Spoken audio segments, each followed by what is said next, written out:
Ghotki assistant commissioner Ghotki charge संभालींदे ही तालका अस्पताल पहुतो।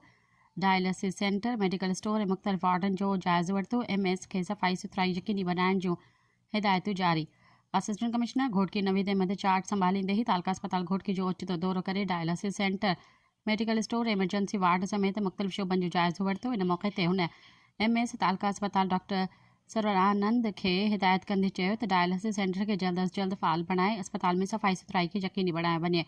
जिते मेडिकल ऑफिसर तोड़े पैरामेडिकल स्टाफ खे पाबंद कयो वञे त हू वक़्त जी पाबंदी सां पंहिंजो फ़र्ज़ु अदा कनि त जीअं इलाज ख़ातिर ईंदड़ माण्हुनि खे कंहिं बि क़िस्म जी तकलीफ़ पेश न अचे। हुन चयो त सिंध हुकूमत पारां सरकारी अस्पतालुनि खे समूरी सहूलियतूं फराहम कयूं पियूं वञनि।